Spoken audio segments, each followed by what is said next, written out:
के इस भयानक संकट को टालने के बाद अब हमारी अगली कहानी इन दोनों भाइयों के आपसी रिश्ते का एक बड़ा टेस्ट लेती है। इस बार सामने कोई प्राकृतिक आपदा नहीं थी, बल्कि इंसानी लालच था। ये प्रसंग हमें उस समय में ले जाता है जब जगन और बलराम को अचानक एक दूसरे से दूर होना पड़ा और उनकी निष्ठा की एक बहुत ही तगड़ी परीक्षा हुई। होता कुछ यूं है कि बलराम एक व्यापारी दल के साथ यात्रा पर निकलते हैं और जगन को एक बहुत ही साधारण सी दिखने वाली गुड़िया के रूप में पीछे छोड़ जाते हैं। लेकिन कहानी में ट्विस्ट तब आता है जब एक लालची व्यापारी उस गुड़िया को महज एक मामूली सा खिलौना समझकर चुरा लेता है। जब बलराम को इस बात का पता चलता है तो वो पूरी तरह से टूट जाते हैं, एकदम व्याकुल हो उठते हैं।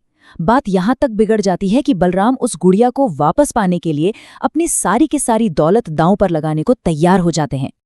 बलराम की हताशा देखिए।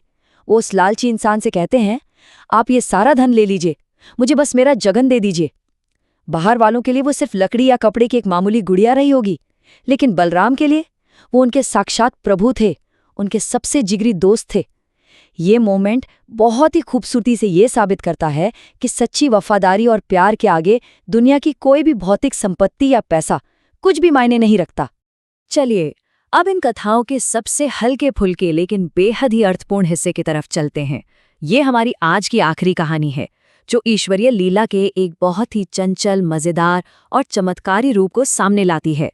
वैसे ये कहानी थोड़ी कॉमेडी भी है, लेकिन इसका मैसेज उतना ही गहरा है। जरा सोचिए, ये कितनी अजीब सी दुविधा है। शाम ढलने वाली है, जगन सुबह से भूखे बैठे हैं और बलराम को हर हाल में उन्हें खाना खिलाना है। लेकिन प्रॉब्लम क्या है? चींटियों ने उनकी सारी मिठाइयों का कबाड़ा कर दिया है। और जब बलराम हारकर खुद कुछ पकाने की कोशिश करते हैं तो अग्निदेव, जी हाँ, खुद आग के देवता, उनकी मदद करने से साफ इनकार कर देते हैं। अब बिना आग के मिठाई कैसे बनेगी? ये एक ऐसा कुकिंग चैलेंज था जो सच में पूरी तरह से इम्पॉसिबल लग रहा था। ये पूरा वाकया देवताओं द्वारा रची गई किसी कॉमेडी फिल्म की तरह लगता है। पहले चींटियों का अटैक होता है, फिर बलराम हड़बड़ाहट में ताजे रसगुल्ले बनाने की कोशिश करते हैं और फिर अचानक अग्निदेव को चूल्हा न जलाने का सख्त ऑर्डर मिल जाता है। मतलब हद है। लेकिन ये सब जगन की ही तो लीला थी। और जैसे ही समय खत्म होने वाला होता है, एकदम ऐन मौके पर देवी लक्ष्मी की कृपा होती है और चमत्कारिक रूप से चूल्हा जल उठता है, रसगुल्ले तैयार। ये दिखाता है कि भगवान के खेल चाहे जितने भी उलझे हुए क्यों ना लगे, आखिर में वो हमेशा कृपा और कोई ना कोई समाधान ही लेकर आते हैं।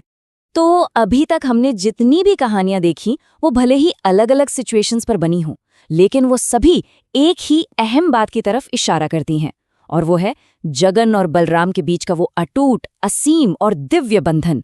असल में यही इन सारी लोक कथाओं की असली जान है। अगर हम इन सारी बातों का निचोड़ निकालें तो हम क्या देखते हैं? चाहे वो 56 भोग छोड़कर एक सिंपल सी खिचड़ी को चुनना हो, सूखे से मरते गांव वालों के लिए अचानक कल्पवृक्ष का सामने आ जाना हो, एक छोटी सी गुड़िया के लिए अपनी सारी दौलत लुटाने को तैयार हो जाना हो, या फिर डूबते सूरज के बीच बिना माचिस के चूल्हा जलाना हो, हर एक घटना हमें बहुत बड़ा लेसन देती है। ये सब बताती है कि सच्ची भक्ति, गहरी करुणा, बिना डगमगाए टिकने वाली निष्ठा और ईश्वरीय कृपा, ये चारों चीजें आपस में कितनी गहराई से जुड़ी हुई हैं। और मूल कथाओं के ये जो खूबसूरत बोल है ना, ये इस दिव्य दोस्ती के जादू को एकदम परफेक्टली बयां करते हैं। संकट भागे तुम दबा के जब वो साथ हो। मतलब जब वो ईश्वरीय शक्ति एक सच्चे दोस्त की तरह आपके साथ खड़ी हो तो हर बड़ी से बड़ी मुसीबत दुम दबाकर भाग जाती है। उनकी आंखों में दिखने वाला वो बेइंतहा प्यार और सुरक्षा की वो फीलिंग ही है जो इन कहानियों को आज भी इतना फ्रेश और रेलेवेंट बनाती है। तो इन अद्भुत कथाओं के इस सफर को खत्म करने से पहले एक बहुत ही गहरी बात हमारे सामने आती है। आज की इस सुपरफास्ट दुनिया में, जहां लोग अक्सर पैसों, दिखावे और बड़े बड़े स्टेटस के पीछे भागते रहते हैं, हम उस खिचड़ी बनाने वाले भक्त जैसी एकदम प्योर, सिंपल और बिना किसी स्वार्थ वाली भक्ति को अपने अंदर कैसे ला सकते हैं? जब ये पुरानी कहानियां वक्त के साथ धुंधली भी हो जाएं, तब भी सच्ची करुणा और निस्वार्थ प्यार हमारे रोजमर्रा के जीवन में कैसा दिखना चाहिए? बस यही वो सवाल है जिसे हम सबको आज खुद से पूछने की जरूरत है।